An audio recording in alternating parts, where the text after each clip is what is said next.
Beneath a sky scorched white by twin suns, the desert battlefield of Zyros stretched endlessly. A wasteland of crimson dunes and shattered war machines half buried in the sand like the bones of ancient beasts. Smoke curled from the wreckage of a downed Scaran gunship, its hull split open like a cracked egg, spilling coolant and sparks into the heat-hazed air.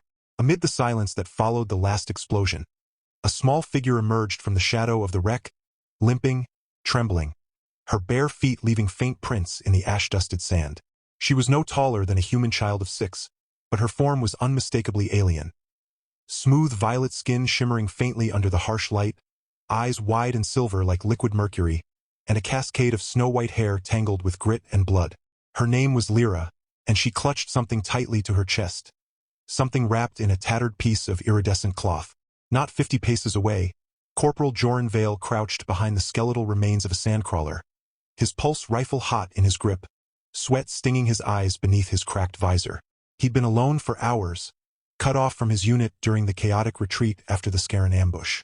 The enemy had vanished as quickly as they'd appeared, leaving only carnage and silence. Joran had seen enough alien species to know most weren't worth trusting. But this one, this tiny, trembling creature didn't look like a soldier. She looked like a lost child. And then she saw him, her silver eyes locked onto his, wide with desperation. She stumbled forward, tripping over her own feet, then scrambled back up without hesitation. "My mom is dying from venom," she cried, her voice high and trembling, laced with an accent that twisted human words into something musical and strange. "Human, please help her." Joran hesitated. Protocol screamed at him, hostile territory, unknown entity, assumed threat. But the girl, Lyra, was already collapsing to her knees just a few feet away, tears carving clean tracks through the dust on her violet cheeks. She unwrapped the cloth in her arms to reveal a woman. Taller, regal even in unconsciousness, with the same purple skin and white hair, though now matted with dark, viscous fluid oozing from a puncture wound on her shoulder. The venom shimmered faintly, glowing an eerie green as it spread through her veins like creeping mold. Joran's training warred with something deeper. Something that remembered his own mother's face the day she'd fallen ill back on Earth. How helpless he'd felt watching her fade. He lowered his rifle. "What kind of venom?" he asked, stepping closer, voice rough but gentle. "The sting of a Scaran shadow wasp," Lyra sobbed, clutching her mother's hand. "It paralyzes first, then burns from the inside. Only the antidote from the Royal Medbay on Varellis can stop it. But we crashed, and the medpod broke." Joran knelt beside them, scanning the horizon. The desert was quiet now, but he knew the Scarans wouldn't stay gone forever. They'd been hunting this woman, Lyra's mother, for days. She wasn't just any alien. She wore the insignia of the Varelian Royal Guard, a crescent moon entwined with twin stars. Joran had seen that symbol before in intel briefings. Princess Zanara of House Varellis, heir to the Celestial Concord, had defected from the Scaran Alliance after exposing their plan to weaponize biovenoms against human colonies. And now she was dying in the sand, her daughter weeping over her. "Your mom's a princess?" Joran asked, disbelief mixing with awe. Lyra nodded fiercely. "And she's the only one who knows where the Scarans hid the toxin vault on Epsilon 9. If she dies, millions will die." Joran exhaled sharply. He was just a corporal, no medic, no diplomat, no hero. But the girl's eyes held a trust so pure it made his chest ache. He pulled out his emergency medkit, knowing it wouldn't help, but needing to do something. As he pressed a coagulant patch over the wound, the venom hissed, eating through the sealant like acid. "She needs the antidote," Lyra whispered, voice breaking. "But it's 300 clicks east, in the ruins of the old Varelian outpost." Joran's radio crackled to life. A faint, broken transmission. "Any survivors? Regroup at Delta Ridge. Extraction in 2 hours." The voice cut out in static. 2 hours. Impossible. Even if he could carry them both, the desert was crawling with Scaran patrols. And the outpost? Rumor said it was haunted by rogue war drones and buried under sandstorms. But then Lyra reached into her tunic and pulled out a small, crystalline key.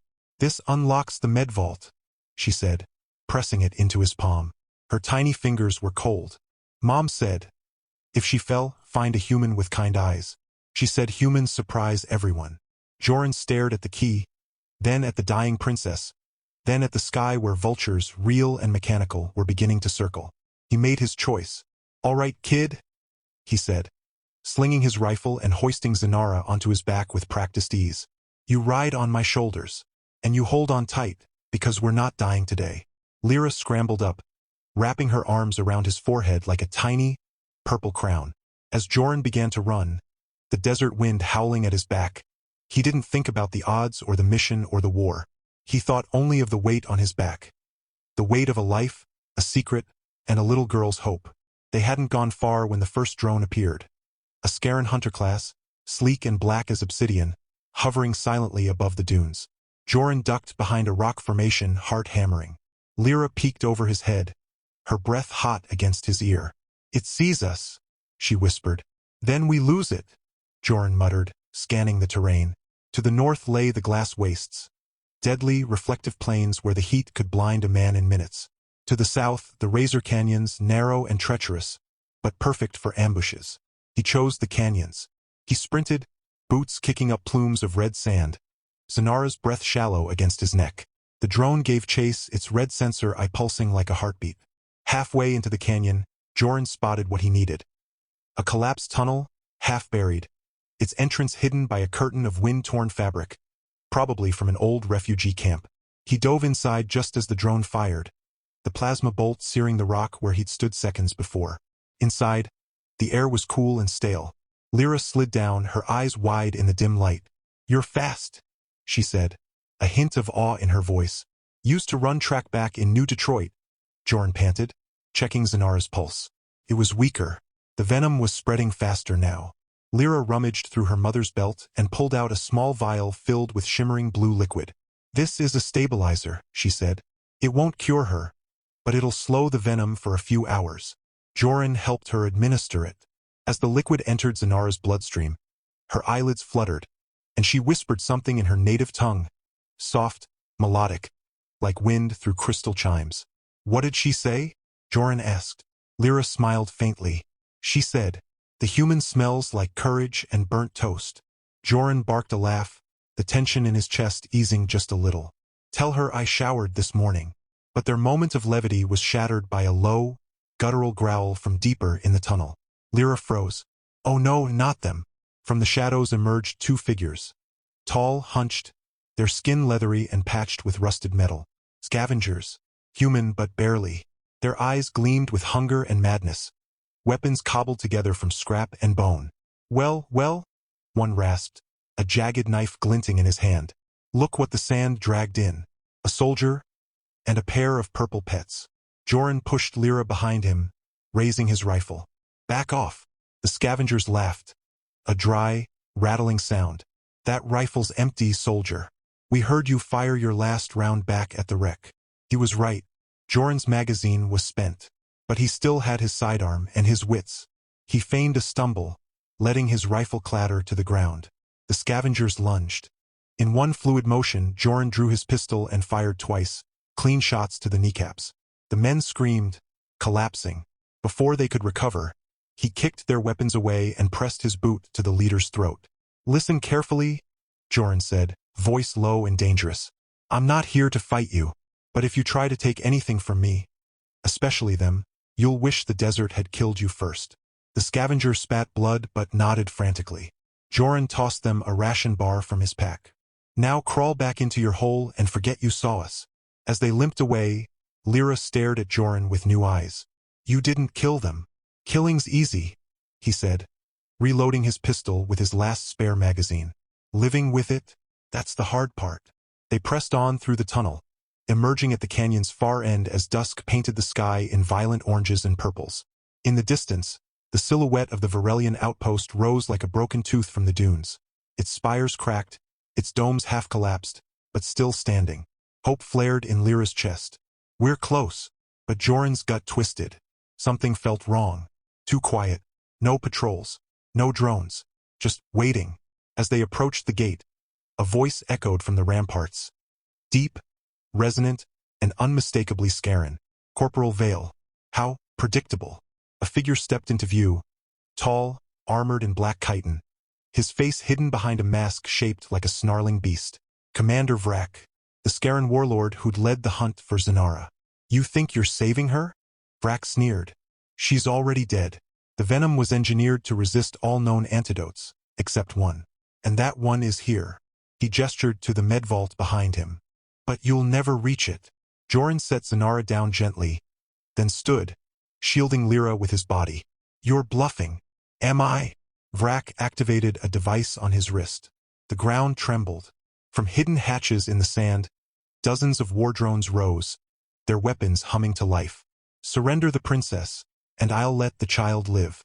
Refuse, and I'll melt your bones where you stand. Lyra clutched Joran's arm. Don't listen to him. He lies. The antidote is real. I've seen it. Joran's mind raced. He had 1 grenade, 6 bullets, and a dying alien princess. But he also had something Vrak didn't. Lyra's trust. He turned to her, voice low. That key. Does it do anything else besides open the vault? Lyra blinked. It can activate the outpost's defense grid. But the power core's been dead for years. Not if we jumpstart it, Joran said, a wild idea forming. Your mom's ship. It had a fusion battery, right? Yes, but it's buried under tons of sand. Not all of it, Joran said, remembering the exposed engine nacelle from the crash site. If we can reroute even a fraction of that power. It was insane, suicidal, but it was all they had. Distract him, Joran whispered. Then, louder, he shouted at Vrak. You want her? Come and get her. He fired his last 3 rounds, not at Vrak, but at the sand beneath the drones, creating a smokescreen of dust and debris. In that chaos, Lyra darted away, small and fast, heading back toward the crash site. Vrak roared in fury, sending drones after her. Joran stood his ground, pulling the pin on his grenade. Hey, ugly, catch. He hurled it not at the enemy, but at the base of the outpost's main tower. The explosion wasn't meant to kill. It was meant to collapse part of the structure, blocking Vrak's path. As the dust settled, Joran ran. Not away, but toward the crash site, heart pounding, lungs burning. He found Lyra already at the wreck, her tiny hands frantically pulling wires from the exposed battery. It's still live, she cried. But I can't reach the coupling. Joran climbed onto the twisted metal, ignoring the heat searing his gloves. He yanked the main power conduit free, sparks flying. Where do I plug it? Lyra pointed to a conduit port near the outpost space. There. But it's 50 meters. Then we make it 50 meters, Joran said, gripping the cable like a lifeline. They ran, dragging the heavy cable behind them, drones closing in from all sides. One fired. A searing bolt grazed Joran's shoulder, sending him stumbling. Lyra screamed, but didn't stop. She reached the port first, jamming the crystalline key into the slot. Now, she shouted. Joran slammed the cable into the port. For a terrifying second, nothing. Then, with a deep, groaning hum, the outpost came alive. Lights flickered on. Turrets unfolded from the walls. And with a sound like thunder, the ancient defense grid activated, lasers lancing out, cutting through drones like paper. Vrak bellowed in rage as his machines exploded around him. He turned to flee, but the main gate slammed shut, trapping him inside the courtyard. Lyra rushed to the med vault, now glowing with soft blue light. She input a sequence on the panel, and the door hissed open. Inside, rows of vials shimmered in stasis fields. She grabbed one labeled with the royal crest and ran back to her mother. Joran knelt beside Zanara as Lyra injected the antidote. For a long moment, nothing happened. Then, slowly, the green venom began to recede, fading like a dying ember. Zanara's breathing steadied. Her eyes opened, silver, sharp, and full of gratitude. She looked at Joran. You saved us. Your daughter did most of the work, he said, smiling tiredly. Zanara reached up, touching his cheek with a trembling hand. Then I owe you both my life and my trust. Outside, the sounds of battle faded. The Scaran fleet, sensing Vrak's failure, began to retreat. In the distance, human dropships appeared on the horizon, Delta Ridge's extraction team, right on time. But Joran knew this wasn't over. The toxin vault on Epsilon 9 still loomed. Millions still hung in the balance. And now, he wasn't just a soldier, he was part of something bigger. As the dropship landed, kicking up a storm of red sand, Lyra took Joran's hand. Will you come with us? She asked, eyes wide with hope. To stop the Scarans for good? Joran looked at the princess, then at the little girl who'd cried in the desert, then at the sky where stars were beginning to pierce the twilight. He squeezed her hand. "Yeah," he said. "I think I will."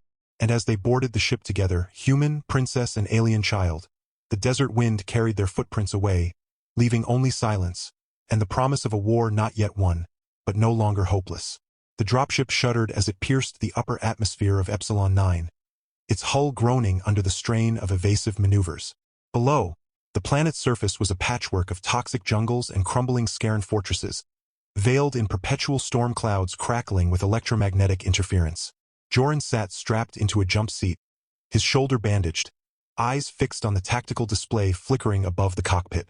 Lyra curled against his side, asleep at last, her white hair tangled with dried sand and dried tears. Across from them, Princess Zanara stood with regal poise despite her weakened state, her violet skin still pale but her silver eyes burning with resolve. "We're being tracked," she said quietly, her voice steady but urgent. "Not by Scarans. Something else." Joran frowned. "What do you mean, something else?" Before she could answer, the ship lurched violently. Alarms blared. The pilot, a grizzled human named Rivas with a cybernetic eye, swore under his breath. "We've got company. Not Scaran signatures. Unknown origin. And they're fast." On the screen, 3 sleek, obsidian vessels emerged from the storm clouds, their shapes fluid and organic, like living things carved from night itself. No insignias, no comms, just silent, predatory approach. "Voidborn?" Zanara whispered, her knuckles whitening on the armrest. "I thought they were a myth." Joran had never heard the term, but the dread in her voice told him everything. "Who are they?" "A splinter faction," she explained quickly. "Exiled scientists who fused Scaran biotech with forbidden quantum AI. They don't serve any empire. They harvest genetic material, especially from royal bloodlines, to perfect their ascended form. They've been hunting my lineage for decades." Lyra stirred awake, her eyes wide with fear. "They took my uncle," she murmured. "They turned him into a thing with too many eyes." Joran's stomach twisted. This wasn't just a rescue mission anymore. It was a trap within a trap. Rivas banked hard, diving into a canyon choked with bioluminescent vines. "I can lose them in the jungle canopy, but we'll have to go in on foot from here. And we've got maybe 10 minutes before they triangulate our heat signature." Zanara nodded. "Then we move fast. The toxin vault is beneath the central spire, the old bioresearch citadel. It's shielded by a resonance lock keyed to my DNA. But if the Voidborn have already breached it..." She didn't finish. She didn't need to. The dropship touched down in a clearing, its engines whining to a halt. Rain began to fall, thick, acidic droplets that sizzled on metal. Joran pulled on his environmental hood, checked his sidearm, now reloaded with scavenged rounds, and hoisted a plasma torch from the ship's cache. Lyra clung to a small satchel containing emergency medkits and her mother's royal seal. Zanara led the way, her movements graceful despite lingering weakness, a slender energy blade humming to life in her hand. They moved through the jungle like ghosts. Strange creatures screeched in the treetops. Half machine, half beast, remnants of old Scaran experiments gone feral.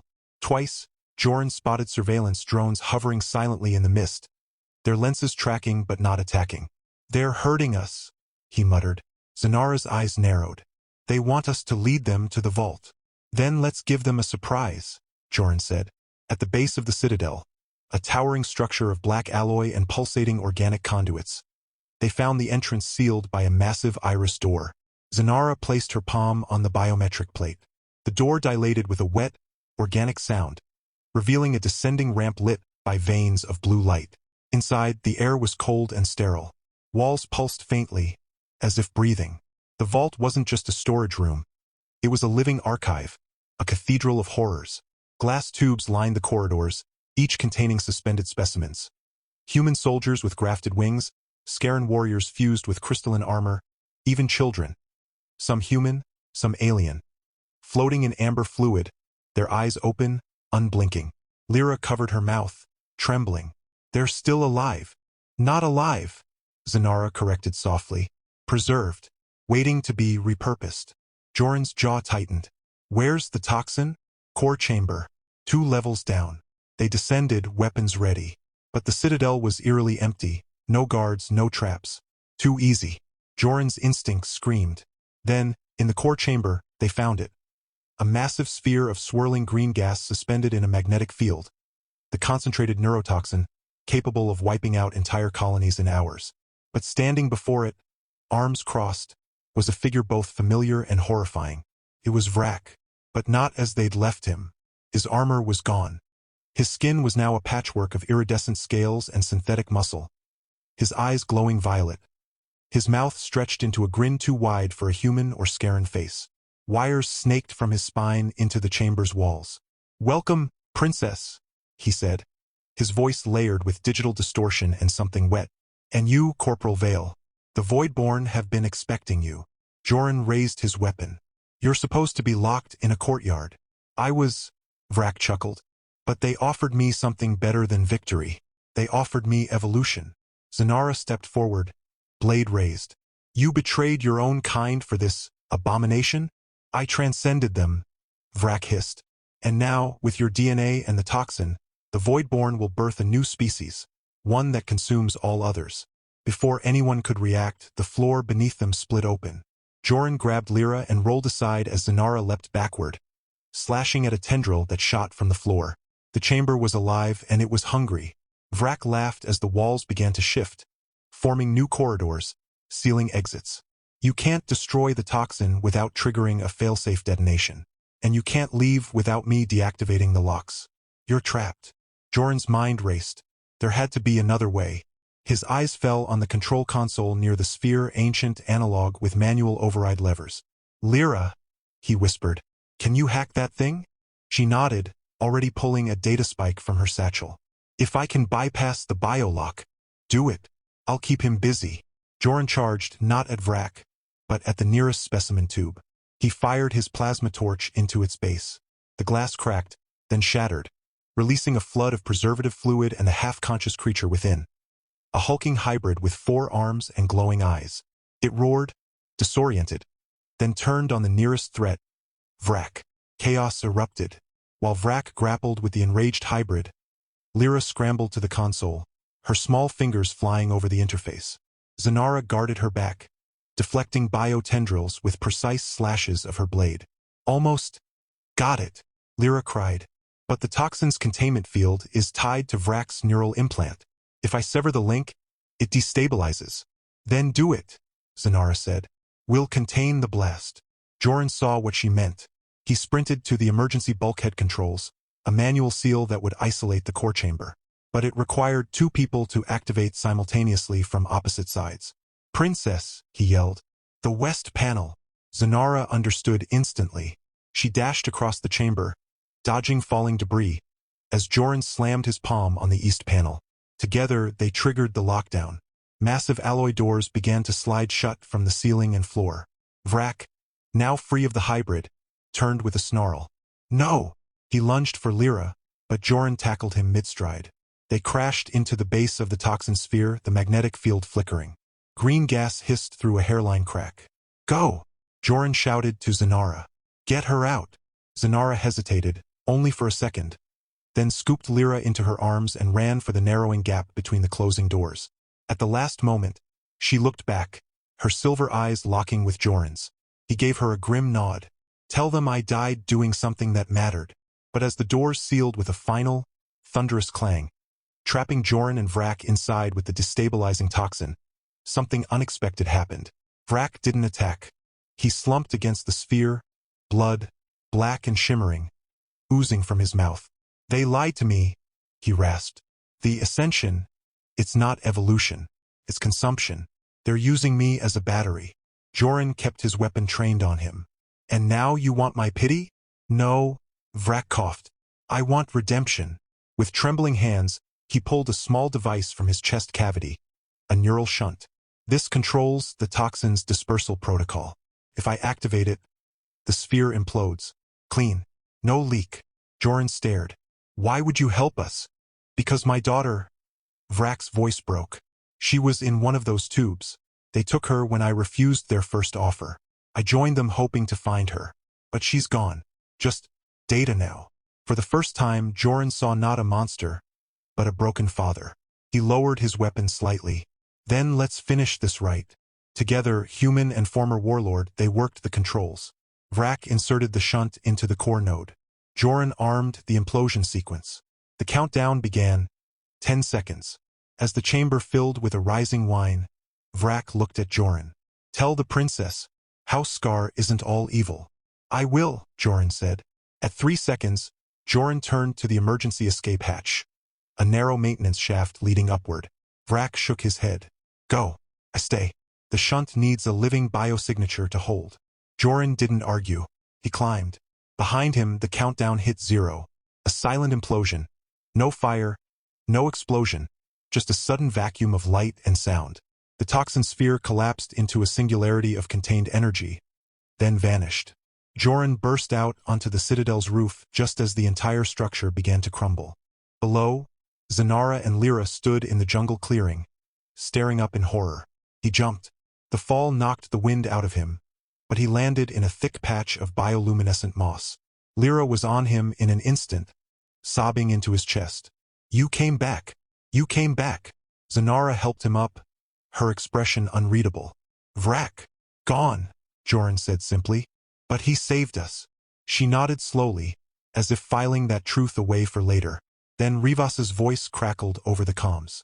"Voidborn fleet inbound. They're not happy." Above, the obsidian ships descended like vultures. But before they could strike, a new force appeared on the horizon.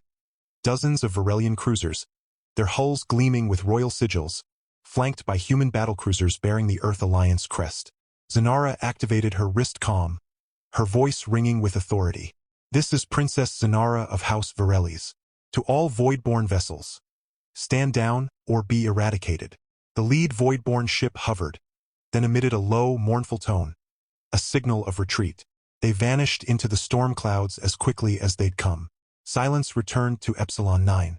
Later, aboard the flagship Starlight Accord, Joran stood on the observation deck, watching the planet shrink behind them.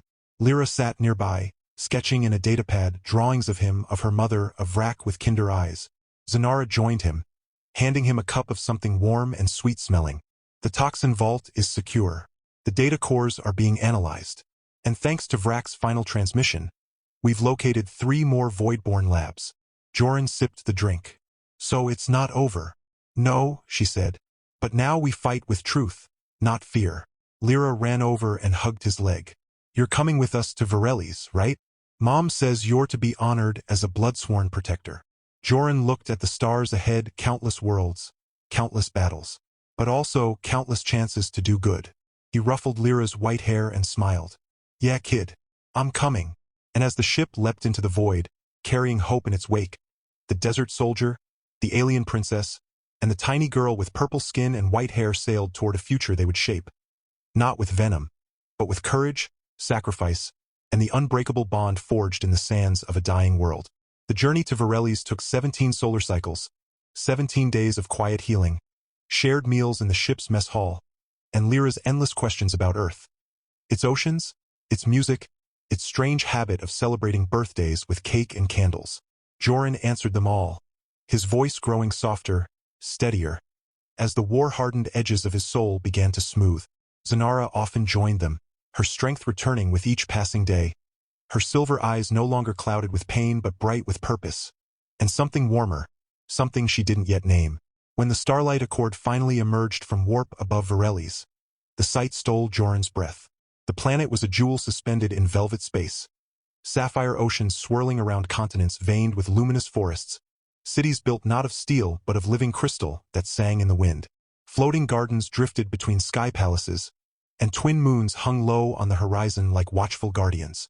It was nothing like the scorched battlefields of Zyros or the poisoned jungles of Epsilon 9. This was peace made manifest.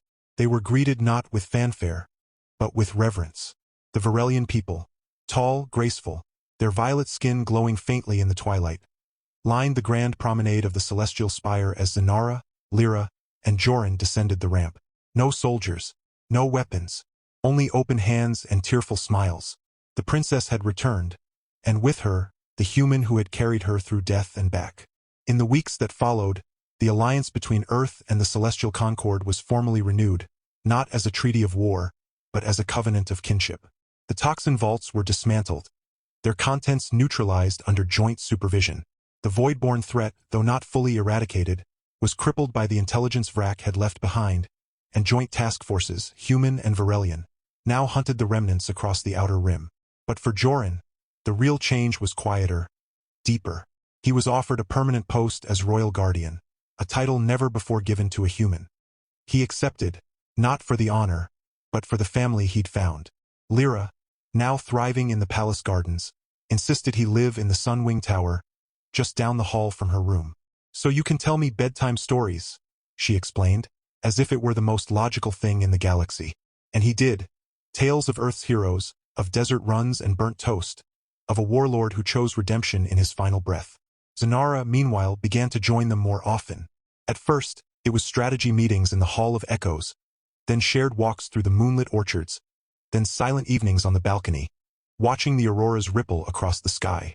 One night, as the twin moons cast silver light over the city, she turned to him and said, "You never asked for any of this, yet you gave everything." Joran looked at her, really looked, at the strength in her posture, the gentleness in her eyes, the way her white hair caught the starlight like spun frost. "I didn't give everything," he said softly. "I found something worth keeping." She didn't answer with words. She reached for his hand, and her touch was warmer than any desert sun. A year passed. The palace prepared for a celebration unlike any in Varelian history. Not a coronation, not a victory feast, but a union.